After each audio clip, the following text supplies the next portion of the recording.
ঋতুরাজ, বসন্তের শুরুতে যাত্রা শুরু করা বিএনপি সরকার 6 মাস পার করলো। কেমন আছে বাংলাদেশ, জনগণ, রাজনীতি, অর্থনীতি এবং রাজনৈতিক অর্থনীতি? এসব নিয়ে আজ আমাদের আলোচনার বিষয় জিরো সাম গেম শোতে অতিথি হিসেবে উপস্থিত আছেন সিপিডির সম্মানীয় ফেলো অর্থনীতিবিদ দেবপ্রিয় ভট্টাচার্য। ডক্টর দেবপ্রিয় ভট্টাচার্য, আপনাকে আমাদের জিরো সাম গেম শোতে স্বাগত। আমাকে ডাকার জন্য ধন্যবাদ। আপনি কেমন আছেন? জীবন তো মিশ্র, ভালো মন্দ, অনিশ্চয়তা, সবকিছু নিয়েই জীবন। আপনার সাথে সর্বশেষ স্টুডিওতে কথা হয়েছিল নির্বাচনের ঠিক 2 দিন আগে, আমার যতটুকু মনে পড়ে 10ই ফেব্রুয়ারিতে কথা হয়েছিল। কিন্তু তারপরে আপনার সাথে বাজেটের দিন আমরা অনলাইনে যুক্ত হয়েছিলাম। সে সময় আমাদের শোর নাম ছিল কেমন সংসদ চাই। সেই শোতে আপনি এসেছিলেন। তার 2 দিন পরে নির্বাচন হলো। নির্বাচনের 2 দিন পরে পহেলা ফাল্গুন, নতুন বসন্ত শুরু হলো। নতুন বসন্তের শুরুর সপ্তাহেই নতুন সরকারের যাত্রা শুরু হলো। আপনার বসন্তের পরে গ্রীষ্ম আসলো। গ্রীষ্মে আমরা দেখলাম একটা সংকট, জ্বালানি তেলের একটা সংকটে আমরা পড়েছিলাম। গ্রীষ্ম গেল, বর্ষা আসলো, বর্ষাও চলে যাচ্ছে। বর্ষার সময় আমরা একটা গ্যাস ক্রাইসিসে পড়ছি, যে গ্যাস ক্রাইসিস এখনও কন্টিনিউ করছে। আমি যদি ভুল না করে থাকি তাহলে শরতের আজ বোধ হয় 5ম দিন। আপনি দেখতে পেয়েছেন নীলাকাশে সাদা মেঘের ভেলা, কাশফুল ফুটতে শুরু করেছে। বাংলাদেশের অর্থনীতির আকাশে কতটা নীল, কতটা কালো মেঘ। অন্যান্যবারের চেয়ে এবার কি বর্ষাটা তো বেশি হচ্ছে, বেশি হচ্ছে, তাই না? এবং আমরা একটা বর্ষা অভ্যুত্থানের ভিতর দিয়ে এসেছিলাম, সেহেতু বর্ষা আসলে পরেই এক ধরনের আশা, প্রত্যাশা এবং হতাশা একসাথে মিলিতভাবে আসে। এবং বলা বাহুল্য, এই অর্থে শরতের আকাশে সাদা মেঘের ভেলার সাথে কালো মেঘের সঞ্চালনও তো আমরা দেখতে পাচ্ছি আর কি। হ্যাঁ, এবং কোনো কোনো ক্ষেত্রে বন্যা পরিস্থিতি থেকে আরম্ভ করে আবার অন্যান্য ছাত্রদের পরীক্ষা দেওয়ার সময় এটা আরও বেশিভাবে প্রকাশ পেয়েছে। সেহেতু বিপত্তিহীনভাবে আপনার শরৎকে উপভোগ করার খুব সুযোগ তো আমি দেখছি না। তাহলে অর্থনীতির আকাশে সাদা মেঘের ভেলার পরিবর্তে আপনি যেমনটা বলছিলেন, অর্থনীতির আকাশেও এখনো কালো মেঘের ঘনঘটা আছে। অর্থনীতির আকাশটা তো আরেকটু প্রলম্বিত। এটা এত ঋতু পরিবর্তনের সাথে সাথে খুব দ্রুত পরিবর্তন করা জটিল।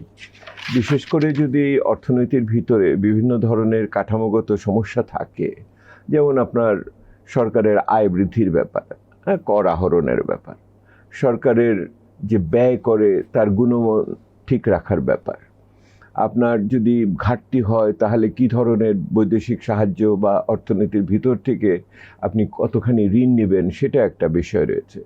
যে সমস্ত জমে থাকা আপনার ব্যয়ের চাপ আছে, সেটা সামাজিক সুরক্ষাই হোক বা সরকারি কর্মকর্তাদের বেতন কাঠামোই হোক, ইত্যাদি বিষয় রয়েছে। এর সাথে যুক্ত হয়েছে আমাদের বৈদেশিক পরিস্থিতির একটা অনিশ্চিত পরিস্থিতি, যার সাথে যুক্ত হয়ে জ্বালানি তেল সহ আমাদের ভর্তুকির বড় পরিমাণের বিষয়টি রয়ে গেছে। সেহেতু সাধারণভাবে বিনিয়োগ, কর্মসংস্থান এগুলিকে সঞ্চালন করার একটা প্রতিশ্রুতি রয়েছে, প্রয়োজন রয়েছে, সেগুলি রয়েছে।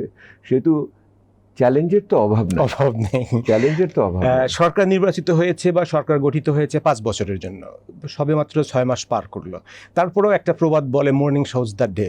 সবসময় যে মর্নিং শোজ দ্য ডে, সকালটা কেমন শুরু হলো, সারাদিনটা যে সেভাবেই যাবে সেটারও কোনো গ্যারান্টি নেই। যেমন আপনি সকালে হয়তো বাসা থেকে বেরোলেন, রৌদ্রোজ্জ্বল সকাল দেখে, রাস্তায় এসে দেখলেন বৃষ্টি নেমে গেছে, আনপ্রেডিক্টেবিলিটি আছে। এবং আপনি সাথে ছাতা আনেননি, তাহলে আপনি যদি রাস্তায় থাকেন তাহলে আপনাকে ভিজতেও হতে পারে। তাহলে শুরুর লক্ষণ যেটা আমরা 6 মাস দেখলাম, লক্ষণটা আমি আপনাকে এটা বলি, এখানে 2 রকমের তত্ত্ব আছে। এক রকমের তত্ত্ব হলো প্রভাত দেখে দিনটাকে বোঝা যায়। আর একটা তত্ত্ব আছে যার শেষ ভালো তার সব ভালো। সেহেতু আপনি প্রভাতটাই দেখবেন নাকি আপনি সন্ধ্যাতে বা দিনের শেষে আপনি ভালো শেষ করলেন কিনা সেটা দেখবেন। আমরা তো এটা মনোভাবের উপর নির্ভর। টাইম মেশিন ট্রাভেল করে আমরা তো 5 বছর আগে চলে যেতে পারছি না। অর্থনীতি এমন একটা জিনিস যে আপনার টাইম মেশিন দরকার করে না, কারণ হলো এটার কতগুলি নিয়ম নীতি, বৈজ্ঞানিক নিয়ম নীতি আছে। সেই বৈজ্ঞানিক নিয়ম নীতিগুলো আপনি যদি পরিপালন করেন, পৃথিবীর ইতিহাসকে যদি আপনি বিবেচনায় নেন, তাহলে আপনি অন্ধের মতো আপনার আগানোর তো কোনো কারণ নাই। এর সাথে থাকে জাতীয় পরিস্থিতি, যেটাকে ইংরেজিতে কনটেক্সট বলে। সেহেতু আপনি ওই প্রেক্ষিতকে আত্মস্থ করে আপনি করেছেন কি না সেটা বিষয়। এবং দেখেন সেটার একটা বড় প্রতিফলন থাকে, যে সরকার আসে তার যে রাজনৈতিক প্রতিশ্রুতি থাকে, অর্থনৈতিক কর্মসূচি থাকে, সেটার ভিতরে সেটা প্রতিফলন করার চেষ্টা করে এবং সেটা বাস্তবায়নের প্রথম 6 মাস সে কি করবে ভাগ করে করে যখন বলার চেষ্টা করে। এবং এই সরকার কিছু যে একদম বলেনি তা তো না, তারা ওই যে 3R থিওরি চালু করেছে, রিকভারি, রেস্টোরেশন অ্যান্ড রিকনস্ট্রাকশন। 1 থেকে 3 বছর, 1 থেকে 2 থেকে 3 বছর, এরকম করে 5 বছরের একটা ওনারা সময়কাল নির্ধারণ করেছিলেন। বিষয়টা হলো ওই যে রিকভারি বা পুনরুত্থানের যে প্রথম বছরের কথা ওনারা বলেছিলেন, প্রথম 6 মাসে সেগুলি হলো কি হলো না। তো প্রথম 6 মাসের কথাই আপনি বলছিলেন, তাহলে প্রতিশ্রুতি, প্রত্যাশা, প্রাপ্তি, অপূর্ণতা, এটাকে আপনি কিভাবে মূল্যায়ন করবেন? জীবনে তো সব আকাঙ্ক্ষা পূরণ হয় না, তবে ন্যূনতমগুলো আমার যোগ্যতার সাথে সামঞ্জস্যপূর্ণভাবে হয়েছে কি হয় নাই, সেটা হলো বিষয় আর কি। সেইখানে আমার, যদি আপনি আজকে এই সকালে আলাপ করেন, তাহলে নিঃসন্দেহে কুণ্ঠা আছে, কিছুটা সেই অর্থে সংকোচ আছে, এবং কোনো কোনো ক্ষেত্রে হয়তো দুর্ভাবনাও আছে যে এটা যেভাবে শুরু হয়েছে। আপনাকে আমি প্রথম মনে করিয়ে দিই, যখন বাজেট হলো তখন আমি বলেছিলাম যে দুটো বড় জিনিস আমার অসুবিধা, 3টে বিষয় বলেছিলাম। একটা বলেছিলাম বাজেটের যে দর্শন, সে দর্শন খুবই ভালো এবং এটা নিয়ে আমাদের কোনো আপত্তির কিছু নেই। আমি শব্দটা ব্যবহার করেছিলাম, একটা চিন্তাশীল বাজেট হয়েছে। কিন্তু দ্বিতীয়, সেটার পরের কথাটা যেটা বলেছিলাম, সেটার একটা আর্থিক কাঠামোটা খুবই দুর্বল। এবং সেই তৃতীয় কথা বলেছিলাম, এই আর্থিক কাঠামোর দুর্বলতাকে কাটাতে হলে যেখানে সম্পদের সংকট আছে, সেখানে দক্ষতা বৃদ্ধি একটা বড় বিষয়। দক্ষতা বৃদ্ধির পদ্ধতি হলো সংস্কার, এবং সেই সংস্কারের কোনো পথরেখা আমি বাজেটের ভিতরে পাইনি। 6 মাস পরে এসে আপনাকে আমি আরও বলছি, এই যে বাণিজ্যের এই আপনি জ্বালানির কথা বললেন, এই জ্বালানির পরিস্থিতিতেও এটা কোনো পথরেখা আগের থেকে ছিল না। এমন কিছু হচ্ছে না যেটা আমরা কিছুই জানতাম না। এবং যেইগুলি ঘটনা ঘটছে, এগুলির জন্য যে আপনারকে যে বলে যে দ্বিতীয় সুরক্ষা রাখতে হয়, যেমন একটা নষ্ট হয়ে গেলে আরেকটাতে দিয়ে দিতে হবে, এইখানে গ্যাস বন্ধ হলে অন্যখান থেকে আনতে হবে ইত্যাদি। আপনি শুধু জানতেন না হরমুজ প্রণালী কী হবে এবং এটাতে আপনার ভর্তুকির পরিমাণ বাড়বে, এইটা একটা আপনি হয়তো জানতেন না। কিন্তু সেই জন্য আমি যেটা বলতে চাচ্ছি, যে 3টি কথা বাজেটের সময় বলেছিলাম, এটাকে আমি আবার পুনরুল্লেখ করলাম। চিন্তা ছিল কিন্তু কাঠামো ছিল না। আর ওই কাঠামোকে শক্তিশালী করার জন্য আপনি ব্যাংকিং খাত বলেন, আপনি জ্বালানি বলেন, আপনি কর আহরণের কথা বলেন, দুর্নীতি সুরক্ষা, মানে সরকারি ব্যয়ের ক্ষেত্রে দুর্নীতির কথা বলেন, অথবা যদি আপনি বলেন যে এই বার্ষিক উন্নয়ন কর্মসূচির গুণমান নিশ্চয়তা করার কথা বলেন ইত্যাদি। আর এর বাইরে সংস্কারের কথা যদি আপনি আসেন, তাহলে বড়োভাবে যেটা আসবে সেটা হলো ব্যাংকিং খাতের অনাদায়ী ঋণকে আপনি কি আনতে পারলেন, এর মধ্যে টাকা দেশের থেকে চলে গেছে, সেই টাকাগুলোকে আমি কিভাবে ফেরত আনবো। সংসদে আপনি বলেছেন 10 জন প্রধান ঋণ খেলাপির কথা, 11টি প্রতিষ্ঠানে আপনি কিভাবে তাদের থেকে অনাদায় মানে পাচার করা টাকা আনবেন, সেগুলি মাসিক, সপ্তাহে না হোক মাসিক কোনো বিবরণ তো আমরা দেখি, অগ্রগতি প্রতিবেদন দেখি না। তো এই পুরো বিষয়টাকে আরো জটিল করে তুলেছে তথ্যের অভাব এবং স্বচ্ছতার অভাবের কারণে। 6 মাস পূর্তি উপলক্ষে সরকারের অর্থমন্ত্রী, উপদেষ্টারা, প্রধানমন্ত্রীর কার্যালয়ের মুখ্য সচিব কিছু মন্তব্য করেছেন। আমি একটু মন্তব্যগুলো আপনাকে পড়ে শোনাতে চাই। অর্থমন্ত্রী মন্তব্য করেছেন, আমরা ধ্বংসপ্রাপ্ত অর্থনীতি উত্তরাধিকার সূত্রে পেয়েছি। প্রধানমন্ত্রী অতিরিক্ত প্রেস সচিব আতিকুর রহমান রুমন উল্লেখ করেন, স্বৈরাচারের রোগে পাওয়া ভঙ্গুর দেশে 180 দিন পার করাই সরকারের সবচেয়ে বড় অর্জন। প্রধানমন্ত্রীর কার্যালয়ের মুখপাত্র মাহদি আমিন বলেছেন, গত 6 মাসে বাক স্বাধীনতা, আইনের শাসন স্থাপনে সরকার সর্বোচ্চ মানদণ্ড দেখিয়েছে। আমি আপনাকে ফিরিয়ে নিয়ে যাই, আপনার এখানেও বোধহয় আমি বলেছিলাম কোনো একটা সময়, সেটা হলো ওনারা যে ধ্বংসপ্রাপ্ত অর্থনীতি পেয়েছেন বা ভঙ্গুর অর্থনীতি পেয়েছেন, এটা দলিল কোথায়? এটা 6 মাস পরে এসে ওনারা কেন বলছেন? এখন যখন পারছেন না সামাল দিতে, তখন ওনারা ইতিহাসের উপর দায় চাপাচ্ছেন। কিন্তু আপনি আমাকে বলেন তো দেখি, অর্থমন্ত্রীর একটা বক্তৃতা ছিল সংসদে যেখানে উনি বলেছিলেন ওই 2006-এর সাথে উনি তুলনা করে একটা বক্তৃতা দিয়েছিলেন।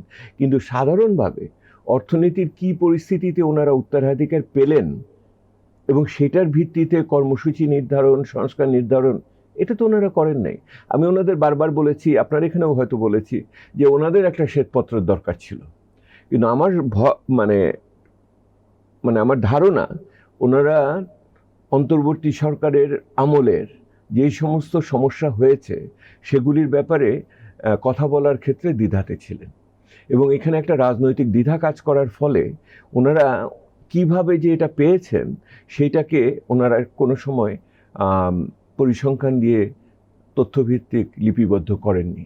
সেহেতু আজকে যদি কেউ এসে ওনারা 6 মাস পরে বলেন আমি ওটা পেয়েছিলাম এরকম, আমার কাছে তো কোনো তথ্য প্রমাণ নাই যে উনি এইভাবে পেয়েছিলেন। ওনারা এটা করেন নাই। এইটা হলো কি বলে আপনারা ইনিশিয়াল সিন, মানে প্রথম পাপ যদি থাকে সেইটা ওনাদের এইটা। এই আগের সরকারের উপরে আপনার সব দায় দায়িত্ব বা দোষ চাপিয়ে দেওয়া, সেটা ক্ষমতাসীন সরকারের 1 বছর পরে হোক 2 বছরের পরে হোক, এটা পুরনো একটা সংস্কৃতি বাংলাদেশের রাজনীতি না। কিন্তু এই সংস্কৃতি তো ওনার তো এই সংস্কৃতি বদলানোর সুযোগ ছিল তথ্যভিত্তিক। আমি সেটাই জিজ্ঞেস করতে চাচ্ছি, তাহলে আমাদের রাজনীতিতে, রাজনৈতিক সংস্কৃতিতে কোনো পরিবর্তন, গুণগত কোনো পরিবর্তন পরিলক্ষিত হচ্ছে কিনা? না, আমার তো এখন 6 মাস পরে মনে হচ্ছে পতিত সরকারের যে প্লেবুক ছিল, যে নির্দেশিকা ছিল, সেই নির্দেশিকা অনুযায়ী ওনারা কাজ করছেন এবং সেইটাই পরিষ্কারভাবে আসছে। এবং 1 নম্বর ব্যক্তি যে কথাগুলো বলছেন সেই কথাগুলোর সাথে এখন বাস্তবতায় 6 মাসেই ইতিমধ্যে আমরা কিছু ফারাক দেখতে পাচ্ছি। ওই যে মানে যেটা বলি সেটা কাজের ক্ষেত্রে সেই দ্রুততার সাথে হচ্ছে কি হচ্ছে না, এবং সেটা যৌক্তিকতার সাথে আমি সম্ভাবনাকে ব্যবহার করতে পেরেছি কিনা, এই প্রশ্ন তো 6 মাস পরে এসেছে। 1 নম্বর ব্যক্তির কথা বলছিলেন, 1 নম্বর ব্যক্তি তো নতুন নতুন অনেক কিছুই করার চেষ্টা করছেন। এটা তো খুবই প্রশংসনীয়। এখন তার সাথে তার টিম, দেখুন আমি আপনাকে বলি, আমি এখানে 2 ভাগ করে দেখি ওনার আচরণের ক্ষেত্রে। একটি হচ্ছে ওনার সামাজিক আচরণ। সেই সামাজিক আচরণ জনমনে প্রভূতভাবে ওনাকে প্রশংসনীয় করে তুলেছে। এবং এটা একটা নিঃসন্দেহে একটা ঐতিহ্যগত নতুন উত্তরণ হিসেবে আমরা দেখি। এমন প্রধানমন্ত্রী আমরা অতীতে দেখিনি। এবং আপনি দেখেন, যত আমরাও করেছি বিভিন্ন ধরনের মূল্যায়ন এবং এই অন্যরাও করেছে, তাতে দেখা যাচ্ছে প্রধানমন্ত্রীর জনপ্রিয়তা সরকারের জনপ্রিয়তার চেয়ে বেশি। এটা সরকার যতখানি না জনপ্রিয়, উনি ব্যক্তি হিসেবে বেশি জনপ্রিয়। সংখ্যা নিয়ে তর্ক থাকতে পারবে, কিন্তু এটা সত্য।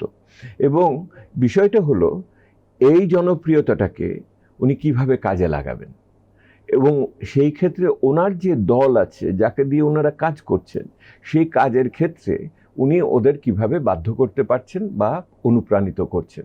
এখন একটা পদ্ধতি যেটা হয়েছে সেটা হলো, যেটা আমরা শুনছি যে সরকার বদল হবে, পরিমার্জন হবে, মন্ত্রণালয় পরিবর্তন হবে ইত্যাদি।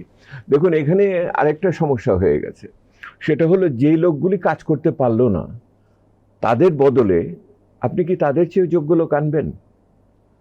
পরিবর্তন মানেই যে যোগ্যতার বিচারে উত্তরণ, এর কোনো নিশ্চয়তা নাই। আমরা আমাদের বাংলাদেশে দেখেছি এক মন্ত্রীকে ফেলে দিয়ে এর চেয়েও পচা মন্ত্রীকে নিয়ে আসা হয়েছে।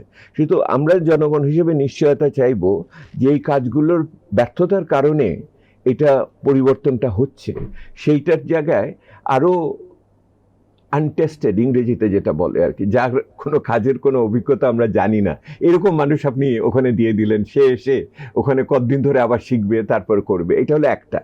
আর দ্বিতীয়ত, আপনি যে মানুষগুলোকে ফেলে দিবেন বা পরিবর্তন করবেন বা নতুন আনবেন বা তাদের দায়িত্ব পুনর্বন্টন করবেন, তারা যদি না করে থাকে, এটি কি তাদের ব্যক্তিগত ব্যর্থতা, নাকি যেই কাঠামোর মধ্যে তারা কাজ করেছে সেই কাঠামোর সীমাবদ্ধতার কারণে এটা হয়েছে?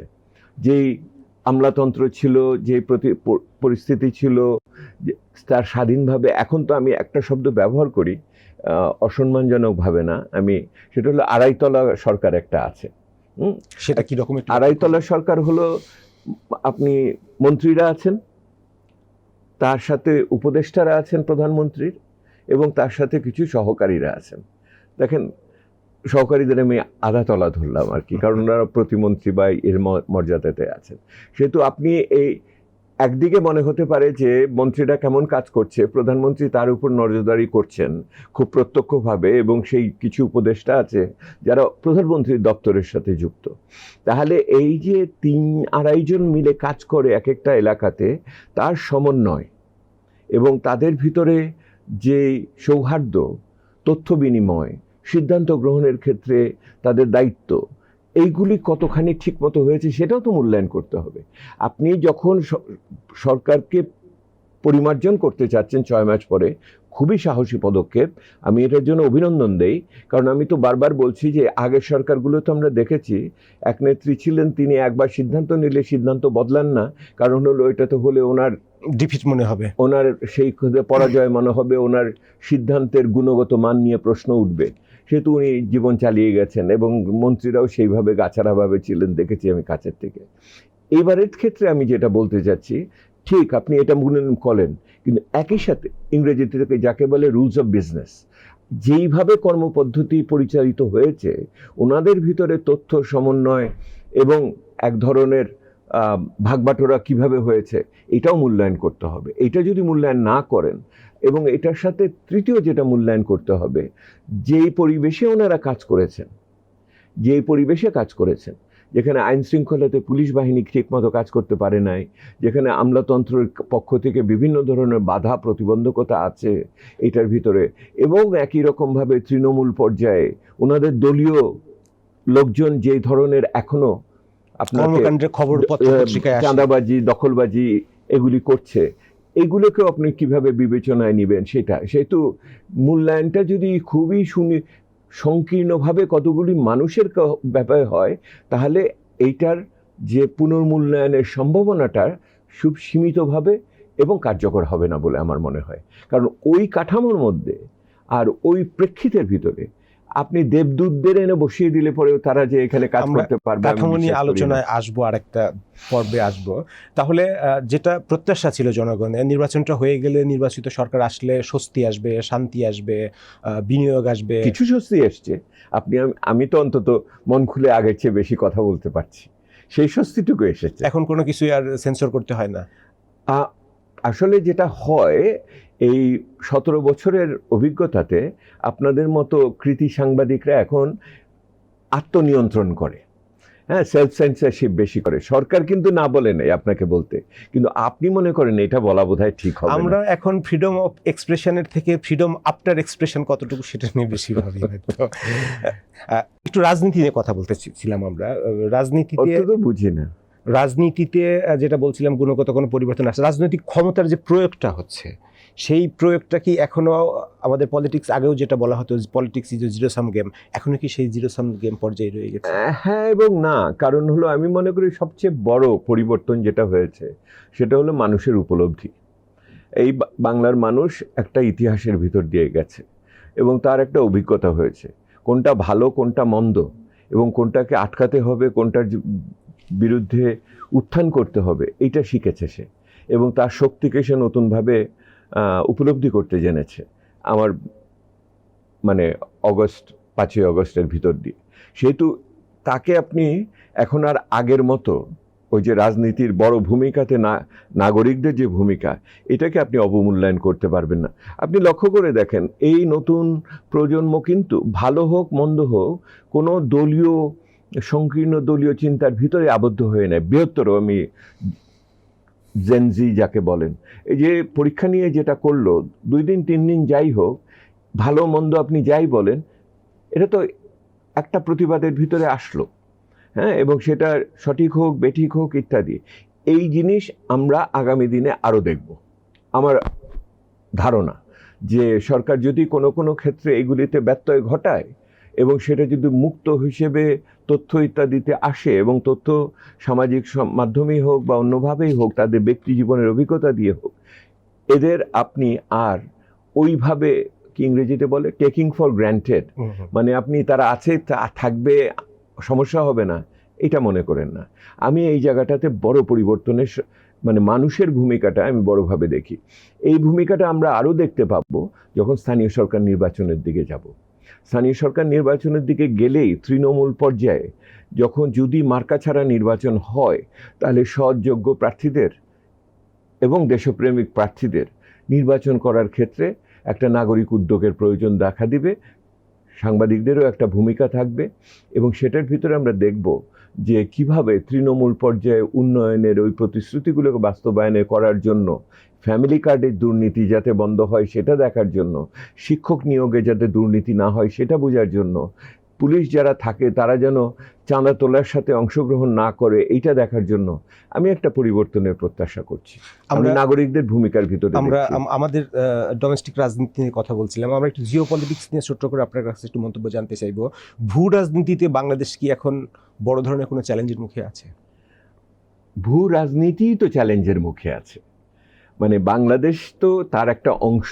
পতিত সরকারের সময় এক ধরনের একটা স্ট্রাকচার না, আপনি পতিত সরকারের সময়ের যে ভূ রাজনীতি ছিল তার চেয়ে ট্রাম্প উত্তর পরিস্থিতি আরো অনেক বেশি জটিল। ইউক্রেন যুদ্ধ শেষ হয়নি, গাজার ভিতরে এরকম পরিস্থিতি চলছে, চীনের ভূমিকা নিয়ে বিভিন্ন ধরনের সংশয় রয়েছে, এখানে ভারতের সাথে তার প্রতিবেশীদের সম্পর্ক অবনমন ঘটেছে। যেহেতু ভূ রাজনীতির পতিত সরকারের যে প্রেক্ষিত ছিল তার চেয়ে সম্পূর্ণ না হোক গুণগতভাবে ভিন্ন বলে আমরা মনে করি। কারণ পৃথিবীতে ভূ রাজনীতিকে নিয়ন্ত্রণ করে বহুপাক্ষিক পদ্ধতি, জাতিসংঘ বলেন বা অন্যান্য কতগুলো স্বীকৃত নীতিমালাই তো নাই। একটা দেশ আরেকটা দেশকে বলছে ইউরোপের মতো দেশে গ্রিনল্যান্ড আমার অংশ। হ্যাঁ, কালকে আপনার একটা এর আগের দিন ঘোষণা করেছিল হরমুজের একটা অংশ, না যে কোনো কিছু যে কোনো হতে পারে। তো সেই ক্ষেত্রে কানাডাকে অঙ্গরাজ্য হিসেবে আপনি ভূ রাজনীতি আগের মতো আছে এটা বললে আমি মানব না। এখন এই মুহূর্তে বহুপাক্ষিক WTO বলেন, ইউনেস্কো বলেন, WHO বলেন, সবই এখন শঙ্কার মধ্যে রয়েছে। তার ভিতরে বাংলাদেশ আছে। তাহলে বাংলাদেশকে ভূ রাজনীতি বুঝতে হলে যেটা আমি উল্লেখ করব অর্থনীতির দৃষ্টিভঙ্গি থেকে, বাংলাদেশের প্রধান দুটি আমদানির উৎস হলো ভারত এবং চীন। আমার সবচেয়ে রপ্তানির বাজার হলো ইউরোপ এবং আমেরিকা। আমার প্রবাসী আয় আসে সবচেয়ে বেশি মধ্যপ্রাচ্য থেকে, ঠিক আছে। আমি বৈদেশিক বিনিয়োগ আনতে চাই সবচেয়ে বেশি পাশ্চাত্য দেশের থেকে, চীন এশিয়ার সাথে আসছে, এখন দক্ষিণ পূর্ব এশিয়াও সেরকমভাবে গুরুত্বপূর্ণ। তাহলে দেখেন আপনি তো পুরো পৃথিবীটাই আপনার কাছে এটার ভিতরে, এর ভিতরে টার্কি যুক্ত হয়েছে, ওমান যুক্ত হয়েছে ইত্যাদি। মানে বাংলাদেশের ভূ রাজনীতি শেষ বিচারে ভারসাম্যের রাজনীতি। কারোর সাথেই বেশি বন্ধুত্ব সুযোগ নাই যাতে অন্যেরা বেজার হয়, আবার অন্য কাউকে জোর করে বেজার করারও দরকার। সেই ভারসাম্যটা বজায় রেখে কি আমরা চলতে পারছি গত 6 মাস থেকে? আমরা তো খোঁড়াচ্ছি। এটার বড় একটা প্রভাব অর্থনীতিতে পড়ছে কিনা? এটার বড় প্রভাব অর্থনীতিতে পড়ছে। কারণ হলো এটা একটা বড় হলো যে আপনার রপ্তানি বাজার নিয়ে আপনার সংশয় সৃষ্টি হবে, আমদানির অব্যাহত থাকার ব্যাপারে একটা সংশয় সৃষ্টি হবে। সবচেয়ে বড় জিনিস বৈদেশিক বিনিয়োগের ক্ষেত্রে আপনার দেশের ভিতরে স্থিতিশীলতায় এবং তার ভারসাম্যের ব্যাপারে তাদের মনে একটা সংশয় আসবে। সেহেতু কেউ যদি মনে করে এইটা একটা রাজনৈতিক বিষয়, শুধু push in and push out হচ্ছে, এখানে অর্থনীতিও পুশ ইন পুশ আউট হয়ে যাবে। এই জন্য এইটা খুবই গুরুত্বপূর্ণ। এখন এই যে আমি আপনাকে বলছি যে 6 মাসের বিচারে একটা বড় জায়গা আমি অসুবিধা দেখছি, সমন্বয়ের অভাব। এই যে ভূ রাজনীতি আছে এর সাথে যে আমার অর্থনৈতিক ব্যবস্থাপনার বিষয় আছে, এইটার যে সমন্বয় হবে অর্থনীতি এবং বৈদেশিক সম্পর্কের, সেই জায়গায় কোথায় যেন কুণ্ঠা রয়ে গেছে, সমন্বয়ের অভাব আমি দেখতে পাচ্ছি। এবং এটার একটা বড় জায়গা তো হলো মার্কিন যুক্তরাষ্ট্রের সাথে সম্পর্ক, এবং সেটা শুধু ওই চুক্তির ব্যাপারে না, যেটা অন্তর্বর্তীকালীন সরকার করে গেছেন, এবং যিনি করেছেন তিনি তো অবশ্য সরকারের অংশ এখন এই মুহূর্তে, এবং সেই সময় পুরো মন্ত্রিসভা এটাতে যুক্ত ছিল না, এটা এখন প্রকাশ্য। এবং সেই ক্ষেত্রে তো সেই জায়গাগুলোতে অসুবিধার ভিতরে রয়ে গেছে। এবং সরকারের পক্ষ থেকে যে কথাটা বলা হয়েছিল বা বিএনপির ম্যানিফেস্টোতে ইশতেহারে যেটা বলা হয়েছিল, বাংলাদেশ প্রথম এবং একটা স্ট্র্যাটেজিক অটোনমি, এই শব্দটা ব্যবহার হয়েছে। কৌশলগতভাবে আমি স্বয়ম্বর হব, অর্থাৎ আমি কারোর কাছ পুরো নির্ভরশীল হব না। তো এটা এখন দেখার বিষয়। আগামীতে সবচেয়ে বড় দেখা যাবে হলো আমাদের নদী ব্যবস্থাপনার ক্ষেত্রে। আমার গঙ্গার পানি বন্টন চুক্তি, ডিসেম্বরের শেষ হয়ে আমার যাচ্ছে। তিস্তার বিষয় রয়েছে, আমার ইন্ডিয়ার সাথে ভারতের সাথে অভিন্ন আরো 4 ডজনের বেশি নদী রয়েছে। আছে। আর ভারতের সাথে ব্রহ্মপুত্র নিয়ে চীন এবং ভারতের ভিতরে ভারতের উল্টা পরিস্থিতি আছে, কারণ এখানে হলো তারা নিম্নবর্তী অঞ্চলের রাষ্ট্র, যেটা আমরা ছিলাম, তারা আমাদের প্রতি যেই অবিচারটা করেছে সে অবিচারের মুখোমুখি এখন ভারত হচ্ছে, তখন সে ঠেকে শিখবে কিনা সেটাও দেখার বিষয় রয়েছে।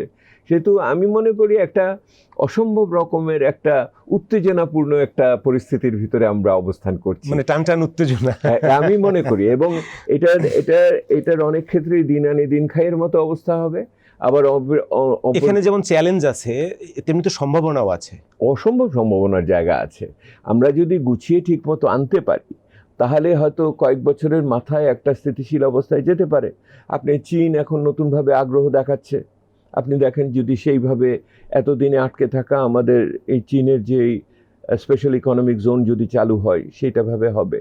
চীন রাজনৈতিকভাবেও যুক্ত হচ্ছে, আপনি দেখছেন বিভিন্ন রাজনৈতিক দলের সাথে কথাবার্তা বলে, তারা কি ভবিষ্যতের রাজনৈতিক শক্তির সাথে যুক্ত হতে চাচ্ছে কিনা। আপনি একইভাবে আপনি জাপান দেখেন, মাতার বাড়ি যদি ঠিক মতো আমার হয়, এইটা দিয়ে তো বাংলাদেশের মানে আগামী দিনের অবকাঠামো শুধু না, এটার তার বৈদেশিক সম্পর্কের একটা বৈপ্লবিক পরিবর্তন আসতে পারে। মাতার বাড়ির যেই বন্দর আমরা করছি এবং ওখানে যে বিদ্যুৎ আমাদের আসবে, এটা দিয়ে বাংলাদেশকে করে আরও বেশি থাকবে সক্ষমতা। সেহেতু আমরা তখন আপনার যে ভূবেষ্টিত যে দেশগুলো আছে, ভুটানের সাথে আমরা ব্যবসার সুযোগ করে নিতে পারবো, আমরা নেপালের সাথে পারবো, এবং এমনকি একটু দ্বিধা নিয়ে বলি, ভারতের যে 7 রাজ্য আছে তাদের সাথেও বাণিজ্য করার ক্ষেত্রে এখানে হবে। এইটার ভিতরে আমি তো এটা একটা বিরাট সম্ভাবনার জায়গা দেখছি। আপনি একই রকমভাবে যদি ইউরোপিয়ান ইউনিয়নের বাজার এবং বিনিয়োগের দিকে লক্ষ্য করেন, যদি আমরা বিভিন্ন ধরনের পরিবেশগত বিভিন্ন প্রয়োজন যেগুলি তারা দাবি করছে, কার্বন নিঃসরণ ইত্যাদি, এইগুলিতে ঠিক করতে পারি। সবেমাত্র আমরা সই করেছি আইএলওর বিভিন্ন প্রবিধান, সেগুলিকে শ্রমের মান নিশ্চয়তা দিতে পারি, নাগরিকদের অধিকার ঠিকমতো করতে পারি। ইউরোপের বাজার তো আমাদের বড় বিষয় এটা রয়েছে। কোনো একটা সময় হয়তো ইউক্রেনের যুদ্ধ থামবে বলে আমি বিশ্বাস করি, একটা স্থিতাবস্থা আসবে, সেখানে রাশিয়াও একটা বড় বাজার হিসেবে আমাদের সামনে উপস্থিত হবে, আমদানিরও একটা বড় ইস্যু উঠবে, শুধু রূপপুর পারমাণবিক বিদ্যুৎ না। আর মার্কিন যুক্তরাষ্ট্র এই রাজনীতি তো বদলাবে। মার্কিন জনগণের উপর আমরা আস্থা রাখি। আপনার নভেম্বরের বিচারে হয়তো একটা কক্ষে তারা সংখ্যাগরিষ্ঠতা হবে ডেমোক্র্যাটদের, আবার অন্যদিকে। এবং আপনি লক্ষ্য করে দেখেন যদি দুইটা কক্ষেই সংখ্যাগরিষ্ঠতা পেয়ে যায় তাহলে তো বিরাট ব্যাপার। কিন্তু আপনি তার চেয়ে আগে দেখেন যেই সমস্ত ইঙ্গিত আমরা মার্কিন যুক্তরাষ্ট্র থেকে পাচ্ছি, সেটা হলো যে এখন তো নতুন নাম হয়েছে ডেমোক্রেটিক সোশ্যালিস্ট, আবার কেউ বলে সোশ্যালিস্ট ডেমোক্র্যাটস। এবং দেখেন একটি ওই রকম এলাকায় সুইং স্টেটে একটা এক্সট্রিম ডেমোক্রেটিক সোশ্যালিস্ট যে একজন মুসলমান, তিনি জিতেছেন। এই ইঙ্গিতগুলো, আকাশিয়ার মতো মহিলা তো ওখানে আছে, সেহেতু এলমার মতো ওরকম মহিলারা আছেন, সেহেতু আমার মনে হয় যে হতাশ হওয়ার আমি সুযোগ দেখি না। মানুষের উপর বিশ্বাস রাখতে হবে। মানুষের অভিজ্ঞতার ভিতর দিয়ে এই পৃথিবীর পরিবর্তনে আমরা এগিয়েছি। এর ভিতরে চায়নার আরেকটা প্রপোজাল আছে, যেটা হলো বাংলাদেশ চায়না মিয়ানমার করিডোর, যেটা একসময় এই করিডোরের সাথে ইন্ডিয়াও যুক্ত ছিল। দেখেন ব্যবসায়ীদের সাথে আমি যতটুকু কথা বলেছি, ওনারা কিন্তু এটা নিয়ে খুবই উৎসাহী, যেটার ইকোনমিক বেনিফিট, মানে প্রচুর ইকোনমিক বেনিফিট আছে। এক্সপোর্ট ইম্পোর্ট খুবই আপনার লিড টাইম কমে যাবে, কিন্তু জিওপলিটিক্যাল প্রেশার। হ্যাঁ, আপনাকে শপথ বলি, কোনো অর্থনৈতিক চয়ন আমরা নীতির ক্ষেত্রে, বিশেষ করে যেটাতে ভূ রাজনীতি আছে, সেটাও অত নিরাপদ সবসময় হয় না। মানে এটা করলেই এটা হবে, ওই রকমভাবে হয় না। ওখানে তো করিডোরের অন্য প্রস্তাবও আছে। আরাকানে প্রস্তাব দিয়েছিল না মার্কিন যুক্তরাষ্ট্র, এবং বর্তমান পররাষ্ট্রমন্ত্রী এটা নিয়ে তদবির করেছিলেন না। সেহেতু তো আপনার একটা প্রস্তাব নাই, প্রস্তাব তো দুটো। কারণ এটার সাথে হলো মার্কিন যুক্তরাষ্ট্রের অন্যান্য যে সমস্ত ওই যে আরও দুটো প্রতিরক্ষা চুক্তিতে আমাদের বাংলাদেশকে সই করার জন্য বলছে মার্কিন যুক্তরাষ্ট্র, তথ্য আদান প্রদান সহ ইত্যাদি, সেহেতু দুটোই আছে, সেহেতু একটা আপনি তো সিদ্ধান্ত নিতে পারবেন না। আপনি একটাই দ্বিপাক্ষিক সফর করতে গিয়ে যে নাজেহাল আমরা হয়ে যাচ্ছি, সফর হবে কি হবে না আমি তো বলছি সেটাই তো। আপনি এরকমভাবে অতি সরলীকৃতভাবে অর্থনৈতিক সিদ্ধান্ত আজকাল বিশ্বে হয় না, সেহেতু সব দিক বিবেচনা করেই এগুলি করার বিষয়। এবং এইটার অর্থ এই না যে এটাকে বন্ধ করে দিতে হবে। দেখুন, এটার হলো যে সরকার বলেছে বাংলাদেশের স্বার্থ সবচেয়ে প্রথম, তো বাংলাদেশের স্বার্থ মিয়ানমারের ভিতর দিয়ে রাস্তা আনা নাকি মিয়ানমারে আমার রোহিঙ্গাগুলোকে ফেরত পাঠানো? ওনারা সবে মাত্র সেদিন বলেছেন এরা রোহিঙ্গা না, এরা বাঙালি। তো আপনি তো যদি বলেন আমাকে যে সমস্ত রোহিঙ্গাকে আপনি নিয়ে যাবেন আগামী 1 বছরের ভিতরে এবং তারপরে আমি রাস্তার ব্যাপারে আলোচনা করব, ঠিক আছে, এটা তো সমস্যা নেই। আপনি সেই বার্গেইনটা তো করতে হবে আমাদেরকে। আমি আশা করি আমার সরকারের সেই প্রজ্ঞা এবং সাহস আছে, প্রত্যাশা রাখতে চাই। শুধুমাত্র রাস্তার আলোচনা করলে তো হবে লাভ হবে না। রোহিঙ্গা আমার সবচেয়ে বড় সমস্যা এখন এইটার ভিতরে, বা পৃথিবীর বুকে কোথায় আছে এইরকম একটা 1 মিলিয়নের বেশি। আরে এটা কোনো কথা হলো? এটা তো 10, মানে এখন এই মানুষগুলোকে আপনি যদি, এবং এখনো কিন্তু এটা আসা অব্যাহত আছে, প্রতি মাসেই 100-200 করে আসছেই। হ্যাঁ, এবং এটা তো এই দিন না, আরও অনেক আগে থেকে আসছে। কিছু আমরা সৌদি আরবে এবং অন্যান্য জায়গায় পাঠিয়েছিলাম। তৃতীয় দেশে এদের পুনর্বাসনের ব্যবস্থার কথাও আলোচনার ভিতরে আছে। একসময় বিদেশিরাও বলেছিল, কিন্তু তারা তো খুব বেশি নিল না। আপনি যেমন আমাদের অসীম সম্ভাবনার কথা বলছিলেন, সেই সম্ভাবনার সাথে তো একটা সক্ষমতার প্রশ্ন এসে যায় যে সেই সম্ভাবনাটাকে আমরা আসলে কাজে লাগাতে পারবো কিনা। আমরা যদি একটু ইনস্টিটিউশনাল ইকোনমিক্সের দিকে তাকাই, প্রতিষ্ঠান হিসেবে গুলো আসলে কেমন ফাংশন করছে। আপনি জানেন 2024 সালে 3 জন অর্থনীতিবিদ আপনার নোবেল প্রাইজ পান, একেমোগ্লু, আপনার জেমস রবিনসন এবং সাইমন জনসন।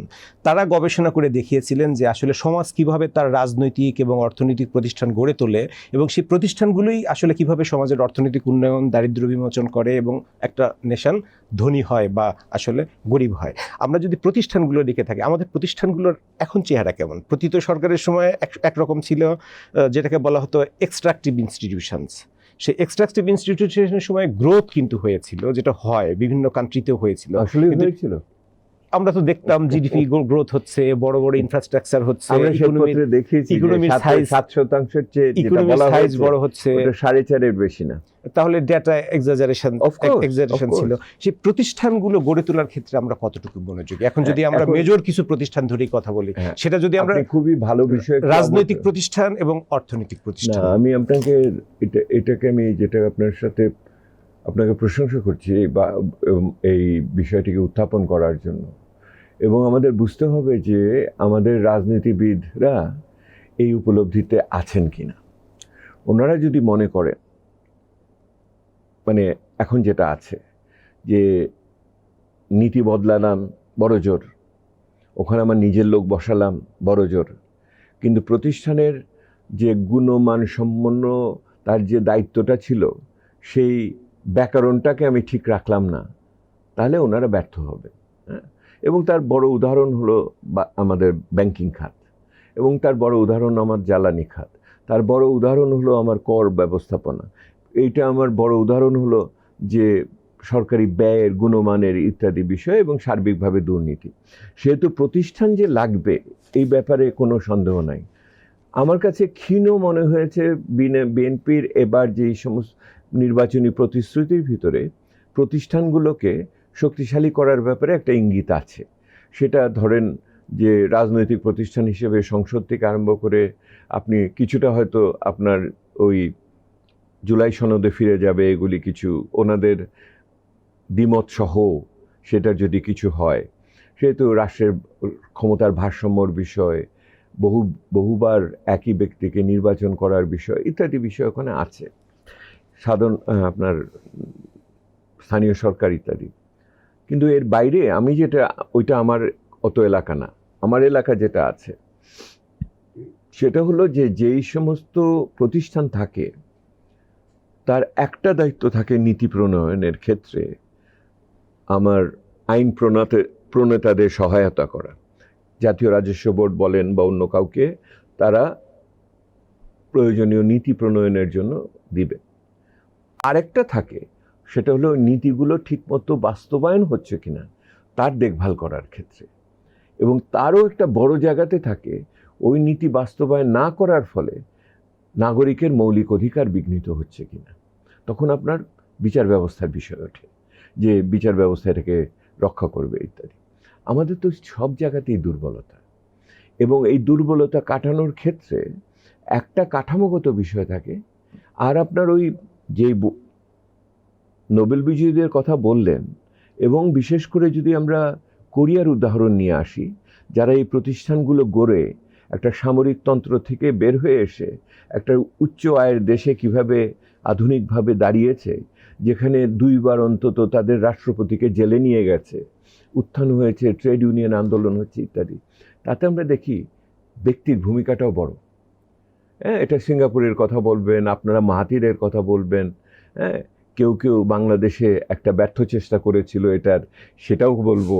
তো সেহেতু ব্যক্তির ভূমিকাটাও আছে। সেহেতু আমি যেটা বলতে পারছি, নীতি প্রণয়ন, নীতি রক্ষা করার ক্ষেত্রে নজরদারি, নাগরিক অধিকার রক্ষা করার ক্ষেত্রে, এবং সর্বোপরি ব্যক্তিগত নেতৃত্ব। ব্যক্তিগত নেতৃত্বে সবচেয়ে 2টো বড় গুণের কথা বলা হয়। একটা গুণের কথা বলা হয় উনি যেটা বলেন সেটা করেন কিনা, আর দ্বিতীয় বলা হয় যে উনি এটাকে বাস্তবায়ন করার ক্ষেত্রে ক্ষমতা রাখেন কি, সক্ষম কিনা। এবং সেটার বড় পরিচয় তো হলো এই সমস্ত দেশের ক্ষেত্রে যে দুর্নীতির সাথে সংস্পর্শ, এবং যেই সমস্ত দেশে এগুলি হয়েছে সেখানে দুর্নীতি নিয়ন্ত্রণে থেকেছে। সিঙ্গাপুরে দুর্নীতির প্রতি তো বলা হয়ে থাকে এক ধরনের লিকুয়ান জিরো টলারেন্সি ছিল। কোরিয়াতেও ছিল, অভিযোগ উঠায় তার একজন মিনিস্টার সুইসাইড পর্যন্ত করেছিল। কোরিয়াতেও খুবই ব্রুটালি করাপ্টদের, জাপানেও হয় এটা সেরকম ভাবে। এমনকি আপনি চীনেও হচ্ছে, যেভাবে আপনি দেখেন চীন যেভাবে তার সর্বোচ্চ পর্যায়ের নেতৃবৃন্দকে দুর্নীতির অভিযোগে আপনার, আমি এটা সমর্থন করি না, আপনার ক্রসফায়ার তো না, ফায়ারিং স্কোয়াডে পাঠাচ্ছে। তো এইটা তো অন্যান্য বিভিন্ন দেশে করতে বাধ্য হচ্ছে। আপনি সম্প্রতি দেখেন কি হচ্ছে ইউক্রেন যুদ্ধের ক্ষেত্রে, জেলেন্সকি তার নিজের হাতে নিয়ে আসা তার প্রধান সেনাপতিকে তাকে বিদায় দিতে হয়েছে, আর তারা এখন আবার দুর্নীতির অভিযোগ উঠছে। ইউক্রেনকে অন্যান্য পাশ্চাত্য দেশ সমর্থন দেওয়া বা অর্থ দেওয়ার ক্ষেত্রে সবচেয়ে বড় সংশয় হলো ওখানে দুর্নীতি হচ্ছে। সেহেতু দুর্নীতির বিষয়টা গুরুত্বপূর্ণ এটার ভিতরে। কিন্তু আমি ফিরে আসি অন্য জায়গাতে, সেটা হলো যে বাংলাদেশে আমরা যে প্রত্যাশাটা করেছিলাম এটার ক্ষেত্রে প্রথম 6 মাসে আমরা কি ইঙ্গিত দেখছি। প্রথম 6 মাসের ইঙ্গিতের ক্ষেত্রে আপনি সমস্ত বিশ্ববিদ্যালয়গুলোতে মেধার ভিত্তিতে উপাচার্য নিয়োগ করেছেন, এটা কি বলতে পারবো? ওনারা নিঃসন্দেহে খুবই ত্যাগী সংগ্রামী নেতৃবৃন্দ ছিলেন দলের, কিন্তু বিশ্ববিদ্যালয়ের জন্য যে কর্তৃত্ব করতে হলে যে মেধাসম্পন্ন ব্যক্তিদের প্রতি যে সম্মান থাকে, সেটা কি ওনারা অর্জন করতে পারবেন কি না, দেখেন এইটা একটা হয়েছে। দ্বিতীয়ত কি হলো, বিভিন্ন ধরনের স্বায়ত্তশাসিত প্রতিষ্ঠানে আপনি দলীয় কর্মীদের আপনি নিয়োগ দিলেন, তারা যদি যোগ্য হয় আমার আপত্তির কিছু নাই, কিন্তু পদটা ছেড়ে দিয়ে আসেন।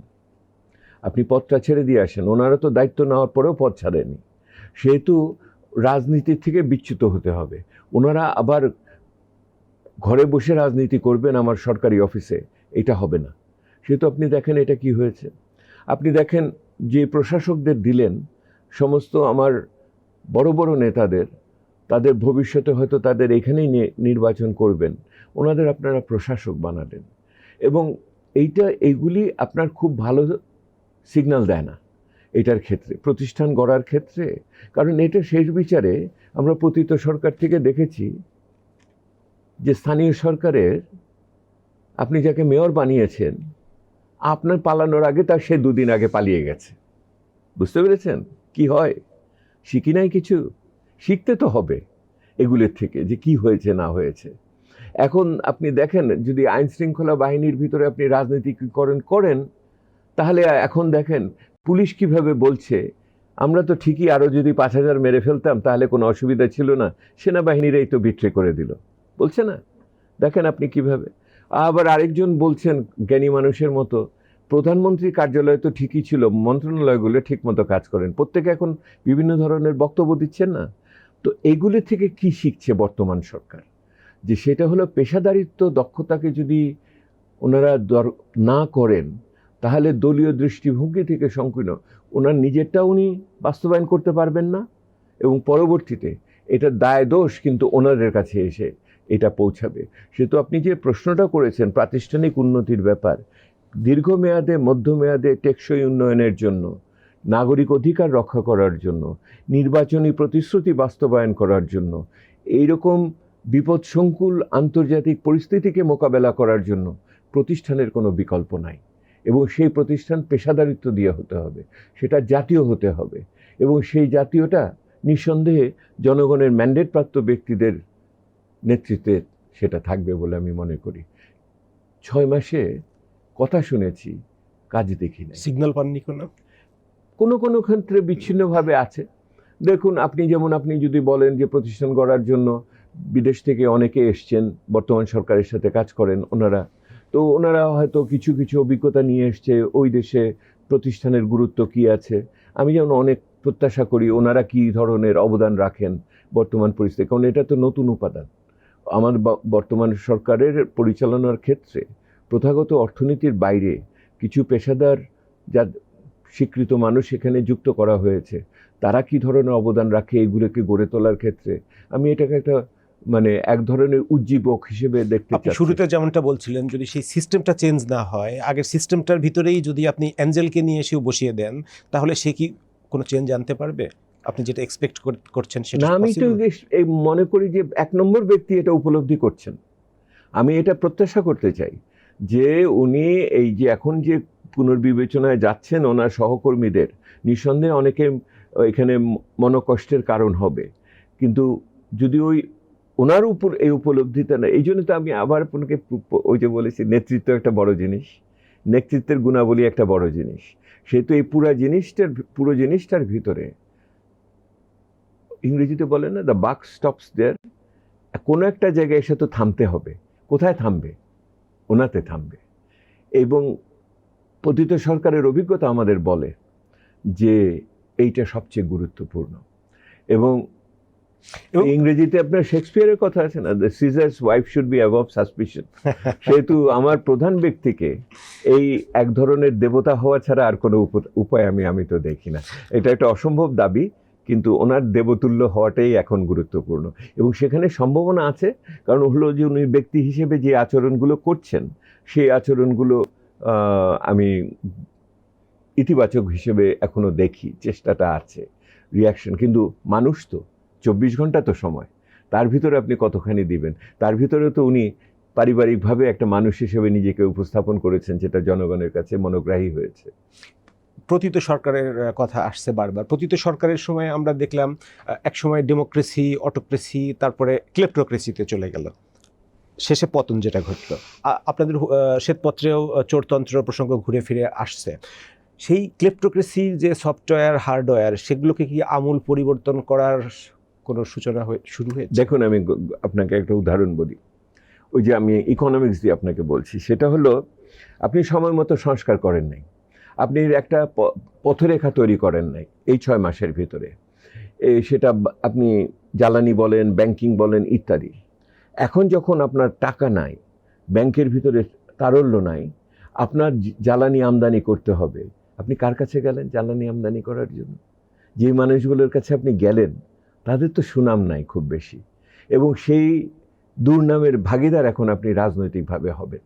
অর্থাৎ আমি যেটা বলতে চাচ্ছি, আপনি যদি যথাযথ সংস্কার পদক্ষেপ সক্ষমতার সাথে না নেন, তাহলে ওই ক্লেপ্টোক্রেসির কাছে আপনার আত্মসমর্পণ অবধারিত হয়ে উঠবে। এবং আপনি যে সমস্ত আপনার ফ্যাক্টরি বলেন, আমদানি বলেন, ব্যাংকের টাকা বলেন, আপনার নতুন বিনিয়োগের জন্য এক্সপোর্ট ইকোনমিক জোন বলেন, আপনি তো ঘুরে ফিরে তাদের কাছে চলে যাবেন, কারণ তারা একটা আগিয়ে আছে অন্য অনেকের চেয়ে।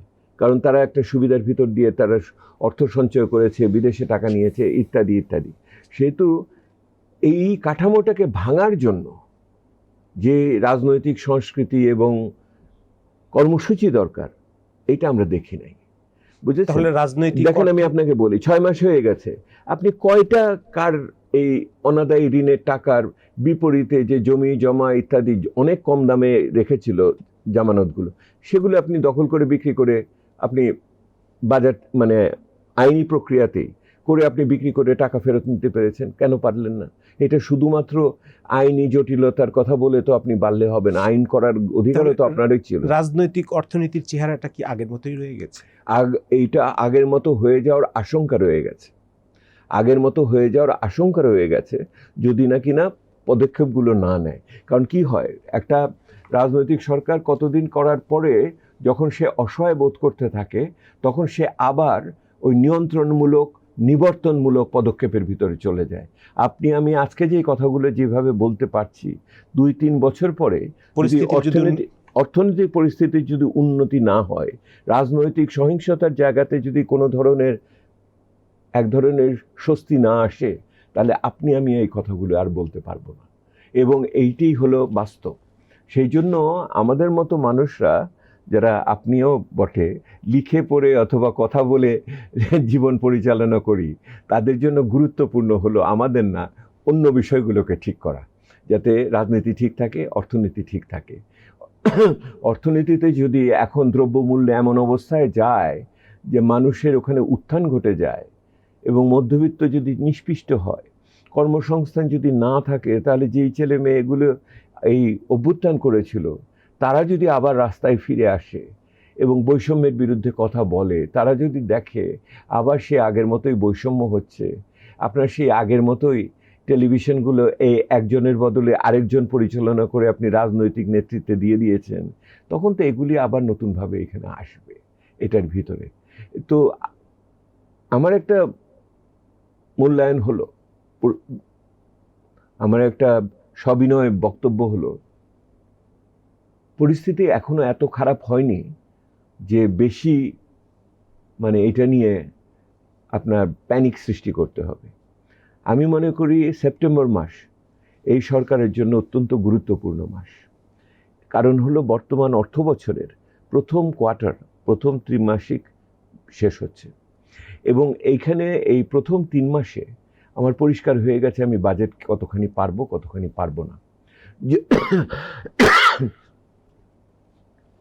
ক্ষমা করবেন, কিন্তু এই সময়কালে আমি আবার একটা পঞ্চবার্ষিক কৌশলগত পরিকল্পনা দিয়েছি। ওটা তো অনেকটাই, আরেকদিন এটা নিয়ে আলাপ করব, ওটা অনেকটাই ওই আগের সরকারের যেই আপনার এক ধরনের রূপকথা লিখতো না, ওইরকম একটা রূপকথার মতো তৈরি হয়, তার সাথে বাস্তবতার সম্পর্ক খুব কম। ওই কমিটিতে আমিও ছিলাম, সেটা দেখারও খুব সুযোগ হয়নি আমাদের। তো ওইটাতে ভিতরে পুরো মূল্যায়ন করার এখন একটা সময় এসছে। বাকি 3 ত্রৈমাসিক 4টে কীভাবে হবে? দেখেন, সেই ক্ষেত্রে সবচেয়ে বড় বাধা হয়ে রয়েছে তথ্য। গত অর্থ বছরের শেষ বিচারে এই সরকার কতখানি টাকা খরচ করেছে সেই তথ্যই তো নাই এখনো, মানে বেঞ্চমার্ক ডেটা। আমলাতন্ত্র তাহলে কি করছে? আমলাতন্ত্রকে পরিচালনা করার জন্য তো রাজনৈতিক নেতৃত্ব আছে। রাজনৈতিক নেতৃত্ব কি ওনাদের বলেছে 7 দিনের ভিতরে আমি তথ্যগুলো চাই, এবং তারপরে ওনারা বলেছে এখনো তো মাঠের থেকে আসে নাই, দিতে পারবো না? তাহলে আপনি আছেন কেন? আমলাতন্ত্রের তো বেতন ভাতা বাড়ানোর জন্য পে স্কেল ঘোষণা করা হচ্ছে বা পে স্কেল দেওয়া হচ্ছে। আমি আমলাতন্ত্রের পে স্কেলটা হলে এটা আরেকটা প্রেশার ক্রিয়েট করবে কিনা? না শকত, এই আমলাতন্ত্রের বেতন ভাতা বাড়াতে হবে। 10 বছর যাবত ওনাদের কোনো কিছু বাড়ে নাই, সেহেতু এইটাকে বাস্তবসম্মতভাবে বাড়ানো তো হবে, ধাপে ধাপে 2 ধাপে করা হবে। এইটাতে সমস্যা তো অন্য জায়গায়, আপনার তো টাকা নাই, আপনি কোত্থেকে দিবেন? আপনি কি টাকা ছাপাবেন? IMF, ওয়ার্ল্ড ব্যাংক সবাই জিজ্ঞেস করতেছে যে বাজেটারি সাপোর্ট দিব আমরা, সেগুলি কি তোমরা বেতন ভাতাতে দিবা নাকি অন্য কোনো কাজে ব্যবহার করবা? আপনি বুঝতে পারছেন? যদিও বলেন না বেতন ভাতাতে এগুলি দিব না, তাহলে বলি তাহলে কি এটা ভর্তুকিতে দিবে? বলে না না ভর্তুকি। ও তাহলে তুমি আমার ঋণ শোধ করার জন্য এই টাকাগুলো ব্যবহার করবা। বুঝতে পেরেছেন কোথায় যাচ্ছে এই স্বচ্ছতা? এবং গত অর্থ বছরই বোধহয় প্রথম পরিচালন ব্যয় যেটা হয়েছে সেটা আমাদের আয় থেকে মেটাতে পারিনি আমরা। আমার এখন 1 টাকাও যায় না উদ্বৃত্ত আমার বার্ষিক উন্নয়ন কর্মসূচি বাস্তবায়ন করার জন্য। পুরোটাই ঋণের উপরে চলছে আর কি। সেহেতু আমি মনে করি এই সেপ্টেম্বর মাসে এই সরকার ওই যে বললেন যে রিভিউ করবে, মন্ত্রী পরিষদ দিয়ে করবে, একই সাথে ওনাদের বাস্তবসম্মতভাবে যেই কাঠামোর ভিতরে ওনারা পরিচালনা হচ্ছে এবং যেখানে অর্থনীতি ওনারা পরিচালন করছেন, সেই অর্থনীতিকে মূল্যায়ন করার সময় এবং স্বচ্ছতা নিয়ে আসতে হবে। কারণ অর্থনীতিতে যদি স্বচ্ছতা না থাকে তাহলে আস্থা জন্মায় না। প্রতিষ্ঠান না থাকলে স্বচ্ছতা আসবে কিভাবে? এইটুকু করার মতো প্রতিষ্ঠান বাংলাদেশে আছে, এখন আছে। যদি তাদের কাজ করতে দেন। যদি কাজ করতে না দেন, কি তত্ত্বমাফিক তথ্য চাই যদি করেন, তাহলে তো অন্য কথা আর কি। কিন্তু আমি বিশ্বাস করতে চাই যে ওনারা যেই কয়জন আমার পরিচিতরা ওনারা দায়িত্বে আছেন, ওনারা সৎভাবে এটা করতে চান, সক্ষমতায় কুলাবে কিনা এটা ব্যাপার। সেহেতু সেপ্টেম্বরের শেষে সংসদে অর্থমন্ত্রীকে অবশ্যই একটা বিবৃতি দিতে হবে, যেটা উনি আইনত বাধ্য। একটা আইন আছে, জি। হ্যাঁ, ওই যে স্বচ্ছতা, সরকারি ব্যয়ের স্বচ্ছতার ক্ষেত্রে ত্রৈমাসিকভাবে দিতে হবে। মোহিত সাহেব কোনোদিনই এটা করেন নাই, শেষের দিকে এসে মোস্তফা কামাল সাহেবও করেন নাই এদিকে। সেহেতু এইটাকে করাটা এখন খুবই প্রয়োজন। এইটা করতে পারলে ওনারা পরবর্তী যে 3 ত্রৈমাসিক আছে এটাকে রিবুট করতে পারবেন এবং সেগুলোকে নিয়ে আসতে হবে একটা কোর বাজেটের ভিতরে, যেটার ভিতরে থেকে উনি সুরক্ষার কর্মসূচিকে রক্ষা করবেন, সরকারি কর্মকর্তাদের বেতন ভাতা যৌক্তিকভাবে বাড়ানোর ব্যাপারে হবে, আমার সুদ পরিশোধের ক্ষেত্রে, ঋণ পরিশোধের ক্ষেত্রে কোনো ধরনের খেলাফি হব না, ইত্যাদি বিষয় এটার ভিতরে আছে।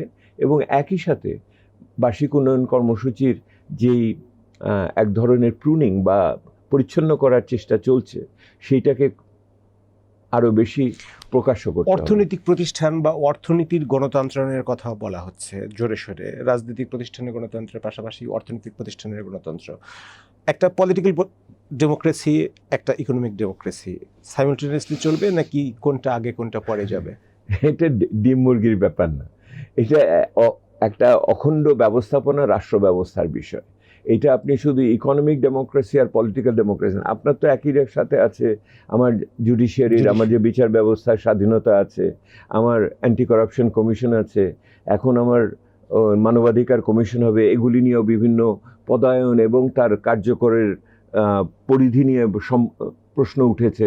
সেহেতু আমি যেটা তাকে বারবার বলতে চাচ্ছি, ইঙ্গিত আছে, সঙ্গীত নাই।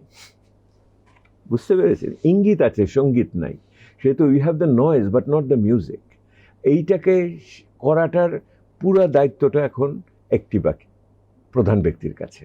উনি কিভাবে এই পুরো জিনিসটাকে মূল্যায়ন করেন, এবং আমি দেখছি যে উনি করার চেষ্টা করছেন, কিন্তু পূর্ণাঙ্গভাবে উনি এটা করবেন কিনা এইটা দেখার প্রত্যাশা। সামনের দিনগুলোতে কি আমাদের ঝুঁকি বাড়বে নাকি কমবে, সেটা কিসের উপর ডিপেন্ড করবে? এটা নির্ভর করে যে ওনারা একটা সৎভাবে তথ্যগুলোকে স্বীকার করবেন কিনা এবং সেটার ভিত্তিতে একটা পথরেখা দাঁড় করাবেন কিনা। বিশেষ করে সংস্কারের ক্ষেত্রে আপনার কর আদায়, ব্যয়ের ক্ষেত্রে দক্ষতা, এবং আমি তো আপনার এখানেও বলেছি, মানুষের দেহের ভিতরে হৃৎপিণ্ড থাকে না? সো হৃৎপিণ্ডটা হলো আর্থিক ব্যবস্থাপনা, সরকারি আয় ব্যয়, আর ভিতরে আরও অনেক কিছু থাকে, কিন্তু দুটো ফুসফুস থাকে। এই দুটো ফুসফুস যদি নিঃশ্বাস নিতে সাহায্য না করে তাহলে ওই হৃৎপিণ্ডও কাজ করে না। ফুসফুস দুটো কি? একটা জ্বালানি আর একটা ব্যাংকিং। এই জ্বালানি এবং ব্যাংকিং যদি ঠিক না থাকে, আরও আছে কিডনি টিডনি ইত্যাদি, ওটা তো কর ব্যবস্থাপনা, ওই দুটো যদি ঠিক না করতে পারেন, শেষ বিচারে ফ্যামিলি কার্ড দিয়ে হবে না। শেষ বিচারে হবে ওই যে আপনার 2 লক্ষ 2.5 লক্ষ মানুষ শ্রমের বাজারে প্রবেশ করে বছরে, তাদের কর্মসংস্থান দিয়ে। এই সরকারের এই মুহূর্তের এই যে ঘুরে দাঁড়ানোর বড় জায়গাটা হলো প্রবৃদ্ধির ধারাকে ফিরিয়ে নিয়ে আসা। এটার জন্য বিনিয়োগ লাগবে, কর্মসংস্থান লাগবে, এটার জন্য সংস্কার লাগবে। এটার জন্য একটা এই বছরের যে পরিকল্পনাগুলো আছে সেগুলোকে বাস্তবসম্মত করে করতে হবে। সব আপনি করতে পারবেন না, সৎভাবে মানুষকে এটা বলবেন। আপনি একটা বৈধ নির্বাচিত সরকার, যেটা একটা অভ্যুত্থান উত্তর পরিস্থিতিতে এসছে, সেহেতু এই কথাগুলো বলার মতো সৎসাহস থাকতে হবে। জনতুষ্টিবাদী কাজের সময় আরও পাওয়া যাবে, নির্বাচনের 3 বছর এখনো সামনে আছে। ডক্টর দেবপ্রিয় ভট্টাচার্য, আমাদের জিরো সাম গেম সাথে অংশ নেওয়ার জন্য আপনাকে ধন্যবাদ। আপনি ভালো থাকবেন। আশা করি সেপ্টেম্বর কোয়ার্টারের রিপোর্টের পরে আপনার সাথে আমাদের আবারও কথা হবে। আপনি ভালো থাকবেন। আপনিও ভালো থাকবেন।